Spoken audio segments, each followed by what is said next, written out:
Okay. Much better.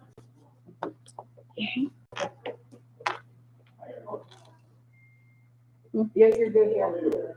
You're good. All right, I'll call the meeting of the Fairport Industrial Agency, July 14th, 2020 meeting, special meeting for planning for future projects. So I will ask if there is any public comment. Seeing no one and hearing no one, I will close the public comment period and ask for approval of the June 15th, 2020 meeting minutes. We were all present for that meeting. I'll move to approve the minutes. Is there a second? Second. Comments, corrections, or discussion regarding those minutes? All in favor? Aye.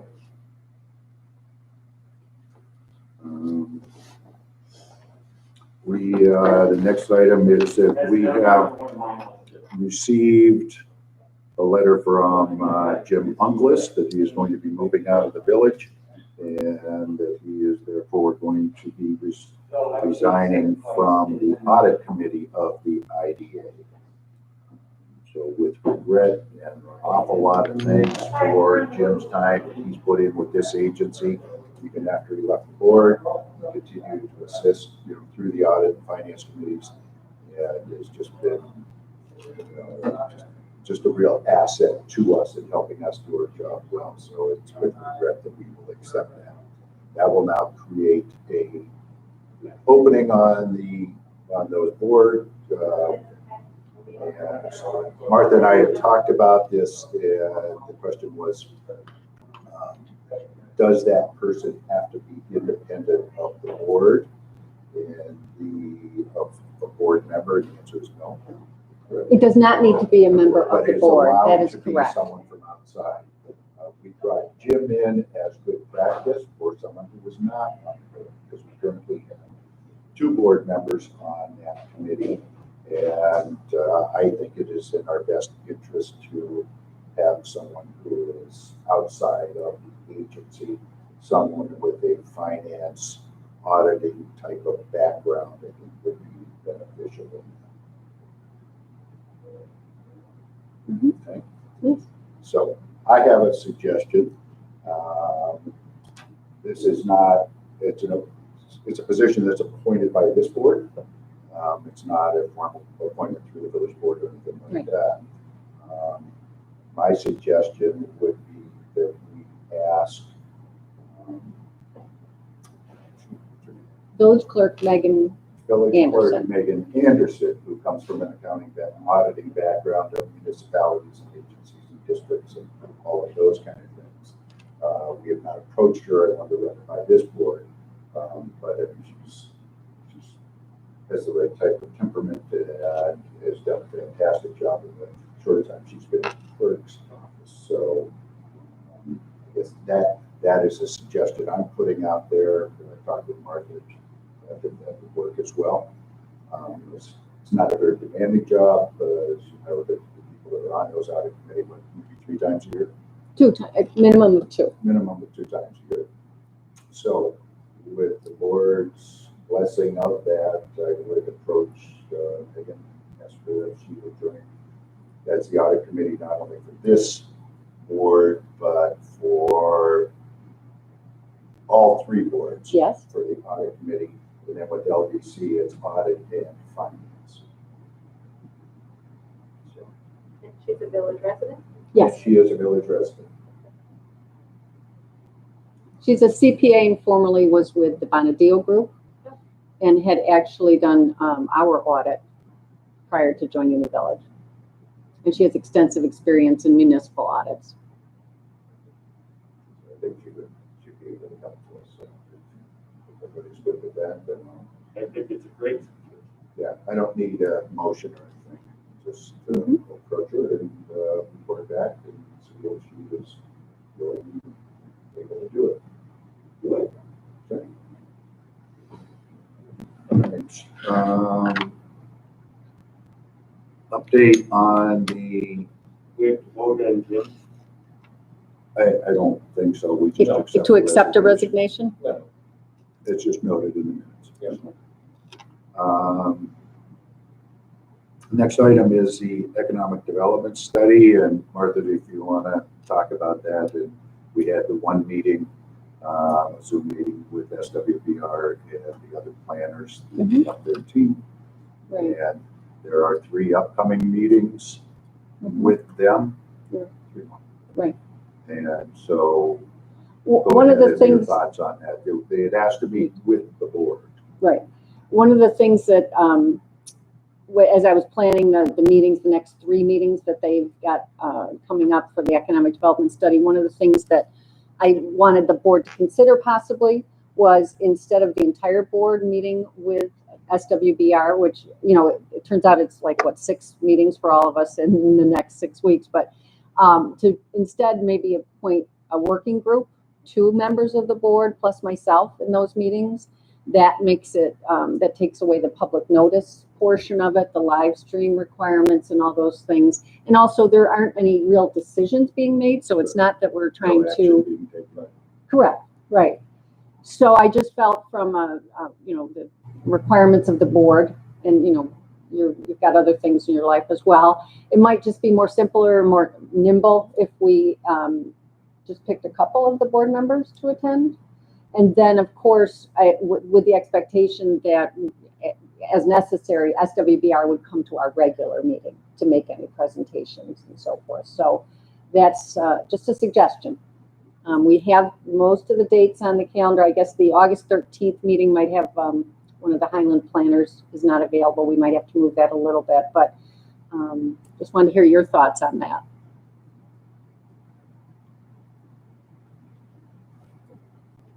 I think it's a good idea. Okay. I think it's a good idea.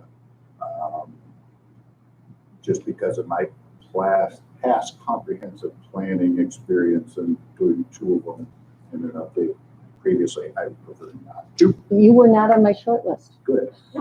That's good. I prefer not to, but if there is, I would like to see consistency though, have it be the same, Yes. because you mentioned I in had your said- memo about rotating. Or rotate. And I think would make more sense if we can do it with consistency, the same board members that would do that.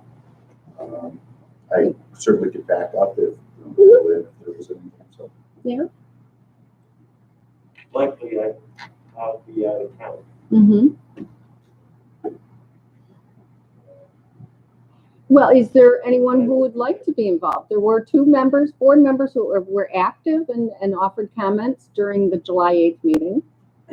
Rob and is very Donna. interested in this program, and I know Donna had expressed her interest as well. Yes. Leslie, I don't know what your work schedule would allow, anyway, but I don't know when those meetings, times and stuff have not been established. I would like to sit in, just because of my short tenure on the board, I wouldn't mind being, I'd like to be a part of it. If there's only, but I understand that adding a 3rd person to it does change the work group and the requirements, because then it would be technically a meeting. So, I will, but if they're going to be during the day, that does make it more challenging. Right. And I don't recall what we set them up for. But emails around meetings was a little overwhelming. Well- Yeah, no, and I can't do it during the day, so. well, if you're open to it, then why don't I communicate with you and Rob and see what the consensus is and have them self-select among the 3 to go with 2? Maybe it only takes one person to be the consistency of it. Yes. One person that could make all 3. Yeah. And they should be, they should be able to accommodate work schedule because of planners and they're used to dealing with careers, not just volunteers. Good. Thank you. Thank you.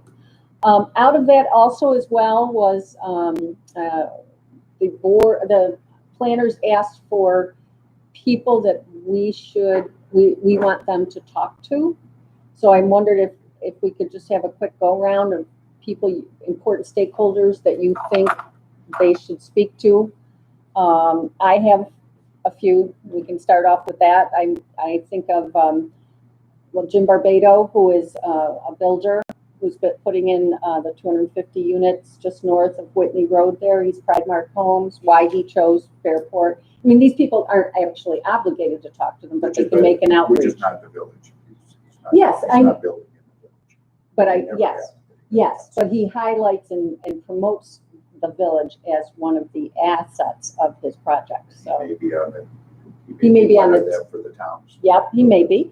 Someone from Reedman, like a Jerry Watkins, Jeff Seidel, Doug Calabrese, the Pavias. They're someone who just invested $1.45 million into the village. Someone like Faircraft has a lot of input and has been through the planning and zoning process. Matt Lester, Caliber Real Estate. Anybody else? About the fellow that developed the place in San West Canada.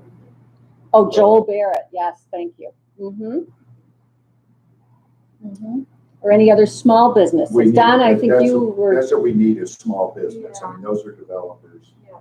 And you need to get, You know the owner of Fairport? Oh, sure, Mike. Yeah. Mhm. I put him on the list. I mean, I would put, there are a lot of like service, like somebody like a hairdresser, I could recommend my hairdresser. Okay, Tomorrow I could ask her if she'd be interested in. sure. Okay. I'm sure she would. and they're not really going to be in group meetings. No, I believe they They were would be just one-on-one conversations. What's it like to You know, try like to? a conversation. Yes. It's not very demanding, but it's a great opportunity for them to share their challenges or, you know, Yeah. why they love being, Yeah. those things. Mhm. Okay. And then I was thinking maybe like a retail store, like Broncos, or there's The Mercantile. the Mercantile, yeah. You can include somebody who's got a business over in the Village Landing. which- Over here? The village, you mean like Redbird Market or are you talking packets? No, I was thinking Village Landing, just because that's a challenging place sometimes, and the occupancy ebbs and flows. Okay. And whether it's a retail or a service function. It's just a thought. Like we've got the UPS guy, chiropractor, we've The got, dentist who's upstairs. the dentist. local Library, Is there anybody that we can, I'm just thinking somebody who's been there a while, but also, has survived through the ups and downs of that space. Skips. I would say a professional services type of, somebody at BME, for heaven's sake, right? Yeah, BME. and what about Chris Casa? Sure. Yep, large Because he property has owner. He has Sure. lots of tenants. Yeah. Mhm. He hears from his tenants, he has stability somewhat, but, Yeah. you know, where his challenge is. Good. We do pre-pandemic, his challenge is we're finding more space to Yes. accommodate more Yes, tenants, but that's a good thing. Yes. What is he hearing? right. Okay. So, pretty comprehensive. And tenants that may not have, you know, those guys could help with, I had a tenant, I thought I was gonna take it, but this is the reason they didn't, because we were talking about when we were on the phone, how you gonna really know what somebody didn't, why didn't they do, it? How you can find Right. that out, but maybe the landlord, or whether it's a welder or whomever, it's those kind of people, so. Okay. If you think of anybody else, you just shoot me something, but by the end of the week, I'll send them over a list of contact info and they can pick from that, so.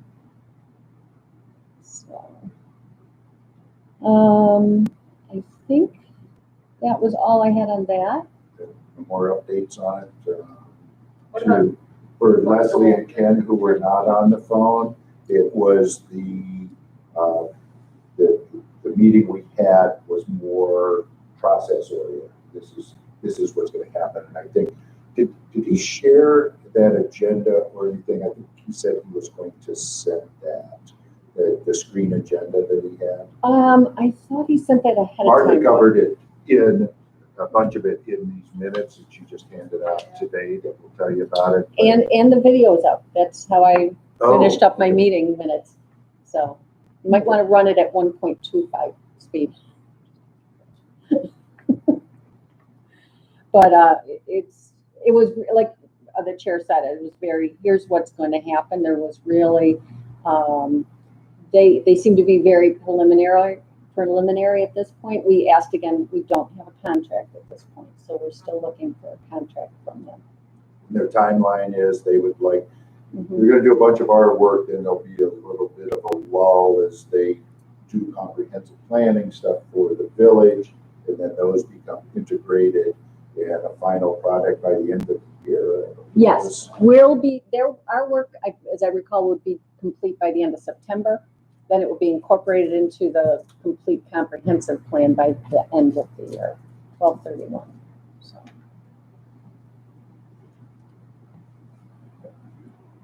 Good. Planning and budgets. Well, I think what we wanted to do is recess the meeting, and then, oh no, we were gonna finish this Yeah. one Mhm. We'll do a joint for the. and do joint for URA and LDC. Okay. Okay. So, I think hopefully you have a budget that I sent out earlier for the IDA for 2021. And I can go through that, but a couple of things the chair and I have been talking about, some of the planning things we want to accomplish in the next year. And one of the things I want to focus on is what we can do, what others can't. For example, pilots, grants, loans, those are things that we're unique in the village, that we can accomplish those things. And one of the things I want to focus on is, again, the successes we had, like with the cannery. That was something where we created not necessarily that individual business or assisted the individual business, but we created space for economic development to happen, where things like a large accounting firm, working with the developer, we're able to create a pilot that attracts a resilient business, an accounting firm with 30 or 40 jobs to locate in the village, and that spillover effect will be helpful to all the other the smaller entrepreneurs in the village. So one of the things I wanted to focus on in that was working, again, with the larger developers to bring more space online, because we do have a lot of requests for space, but there's large property owners, and we have to find ways to help them create space to allow businesses to relocate here or grow or stay. There are businesses that are growing that are looking for space, and right now it's not present in the village. So that's going to be my focus on the IDA. So what you see on the budget side, we have our standard rental and pilot arrangements that we've had in place for years. I have fees budgeted at $25,000. That represents approximately a $3 million capital investment. And we already have approved, but not yet closed, the RDG partners. And that's $2 million of that $3 million budget. So we'll be generating fees off of that when that closes. That was the sales and sales tax. And no, not mortgage, sales tax. So then I also have interest income projecting lower next year because we have made significant capital investments in the village. The admin contract, in light of the pandemic and also the economic development study, the economic development plan that will come from that, the website development, a larger portion of time, be that me and myself and a hire, will be devoted to these activities. So I'm proposing that we make a modest increase in the admin contract at the IDA. For the expense side, legal, projecting through the full year, $10,000. Again, our year end is 9/30. Projecting 10,000 for next year, because again, should we close any of those large projects, those fees are paid by the applicants. So the engineering fees, that was related to the Bicentennial Canal Gateway, and that should be wrapped up this year. I may want to throw some in there because I've been talking with a developer who sparked some interest in one of these handouts I have for you later. So we may want to put some, hi, yes, I have court, I booked anything? the court is on Thursdays. Thursday. Mm-hmm. Or you could be going to the Oh. town of Barrington Court. Oh, yeah. Yeah, this is the Village of Fairport. Oh, my goodness. Okay, so where is that? If you're familiar with Turkill Road, Yeah. it's on, I think the address is 1350. Okay, so Turkill when Road. Just north of payroll. So when I leave out of here, because the bridge is blocked off, what way do I go? You go out, if you're going, did you park behind the building? Yeah, we parked where the parking is, where like all the, like the hair salon is over there. So if you go out the back entrance and turn right onto Parker. Parker Street and then turn left on Church Street, you'll go towards Turk Turk Hill. Hill at the light, and you go up the hill. Go to your right when you get to Oh, the so is traffic. it where like the community center? Yes, exactly. Oh, Exactly. okay, thank you. Do you guys have a restroom that I can use? really Yes, down the hall to the left. quick? Thank you very much. I'm trying to get this phone call.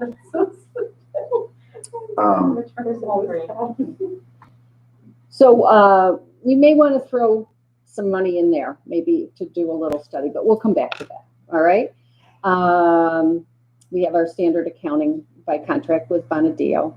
Within the other office or other expense line items, you'll see we've got 25,000 this year for the economic development study. Yeah. But a study is a study. Then you take that and you build on it and you make a plan out of it. So that's what that next 25 would be. I'm throwing that into 2021. That was one of my questions. Mm-hmm. We are only doing a study. So then you have a plan after that, that you take that information that you get from the study, you form objectives and the plan to get there. A study to me is sort of steady state. Here's what it is. That we also engage them for the impact analysis, which shows you what it could be. So then you have to figure out whether or not you want to go that way and how you get there.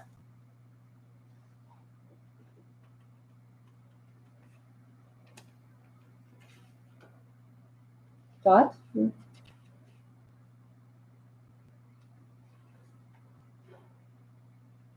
And you I had those guess questions right in the meeting, because you're saying, well, I want some recommendations out of this, but the scope does not really include, it may include recommendations, but then it doesn't. Well, they're gonna do SWOT Mhm. analysis.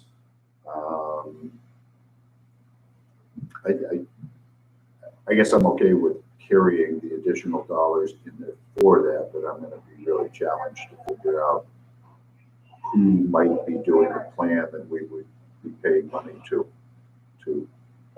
take that document and turn it into a plan.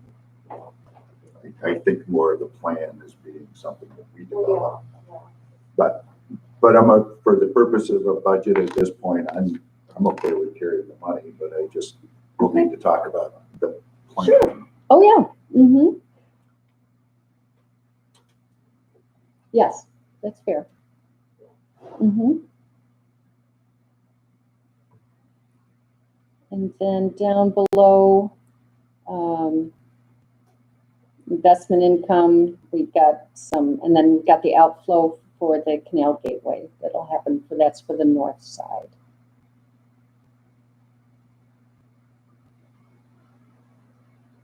So we had a budget of this year, we had a, outflow of 36,000 budgeted year to date. We have $16,000 to the good. We're projecting that will be 10,000 to the good for 2020. And that would be primarily driven by the fee income that we received.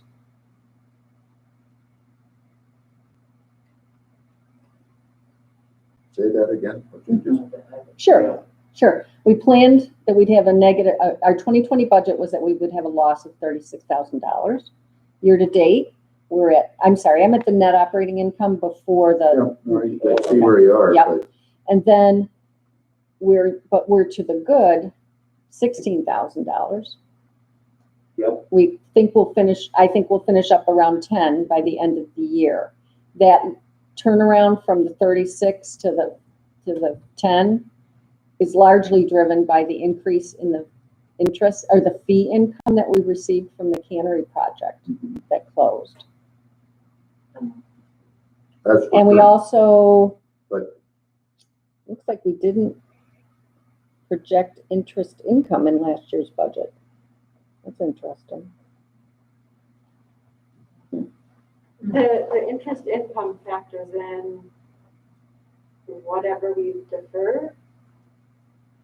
The interest income is on our, Yeah. Mhm. CDs and like. Oh, it's not the, CDs and bank accounts. okay. Right, the investment income below is the stuff in the, it's non-cash, it's in the investment portfolio. Okay. Bonds and. But I thought you said we were going to, at some point you were saying that this budget was going to show us to the good. We're gonna finish the year to the good. Okay. Yes, I I'm sorry. Misheard. Well, thought you were no, talking not about necessarily. the budget. I jump around. No, the 2020, my 2020 projection is that we'll be to the good, 10,800. Okay. At 9:30.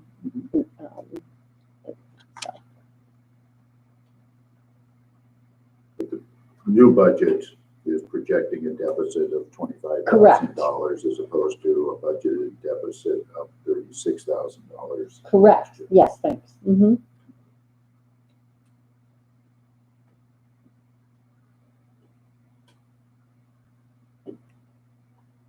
Okay. So one of the things that I mentioned is that I was talking to a developer today, Matt Lester, and there's a couple things. One of the things I'd like to revisit for the IDA is the North Main parking lot behind Campagna. Remember we were going to have phase 2 of the trail and the park and everything, and that got sidetracked by the canal. So one of the things that we've discovered with the success of the cannery is that parking is, at a premium up there. Some of it can be rectified by, mutual agreement of parties, but also the entire north end is very popular now. And we're getting, outside the cannery, there's even investments, whether it be Calabricella's or the woodworking shop or Chris Alberti's put money into his place, those types of things. So maybe we want to put aside some money to look at doing either phase 2 there, or is there something else? Is there an opportunity now that perhaps there's some vacant buildings on fronting North Main that maybe we could do something with? It really is very recent, but. As a target area. Yeah, for yeah, improvement. yeah. So maybe for our budget, we could include some fees to either, remember how we did the parking study over here behind Ricky's and everything? Maybe we do a study, kind of like the North. We have a plan in place for parking lot expansion, right? We Yeah. paid BME for that. Now it's not, totally designed out, but it's a phased approach. Yes, but I think that needs some updating. Oh, I Given that- I don't doubt that. But So, there is something in place so we don't have to go back and do totals. oh, right. But I think it'd be great to, I think now's a good time to bring that alive again and maybe put some additional funds in here to see what else we could do with that parcel, if there's other opportunities. Don't we also have the master plan to work with? Yes, yes. Well, that's the Northwest Master Plan. We have that to work with, although that was primarily focused, wasn't it, between the canal and the railroad tracks? No. No, well, I mean, there was a park planned for that parking Yeah. lot, actually. So I don't know how. I think the our parking lots have moved beyond that, I would say. But from that particular plan, and what's left for me, and but help me fill me in here, is what's left is between the canal and the railroad tracks. It's really hasn't changed since the time of that study. So we don't need to, mindful of time. Shall we take a look at that in the coming year, maybe? Yeah, and I think that's part of the planning discussion, is what might make sense. Okay. Yeah, no, I think that's a pretty good goal to target that area for. Do you think so, Leslie? That northern quadrant? Well, you know I love the north side. And any planning. Yeah, I mean, Of that space. again, that, it has momentum. So there could be opportunity that comes up, and we have to be prepared Mhm. to, not crazy about doing a whole plan on that No, now no, without no. knowing, but after No. we do some, get some feedback as to what might work there, or who might have an interest in doing something, then to throw some money at whether it's a parking study or Yeah, access or whatever. great. Yeah. Shall we put 10,000 in there? It's 25. That's what Going once? that's what plans are going for these days. Apparently, so. So give me a number there, and I can redo the budget for our meeting next Monday. It's a budget, so 25 is good. From the finance man. It's a budget, Okay, doesn't mean we have to spend it. right. We've been carrying a few And I think you're going to be a to-dos. little light on your income side too. So. Let's hope so. Let's hope so. And just for reference, this week we signed the contract with the LDC for the pandemic fund, and we have funded that with a new account over at Lions National Bank. So hopefully Monday we'll be able to talk about how we're going to participate with the local merchants. So I think that's it for me for IDA. Or Was there anything else?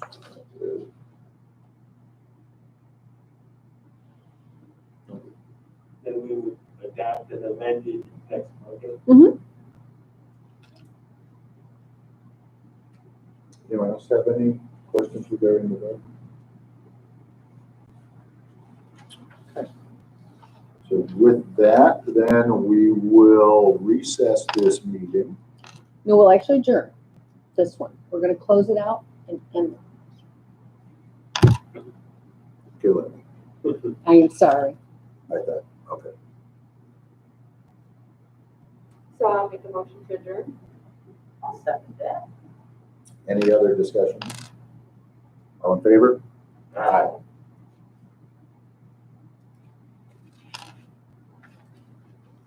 Okay.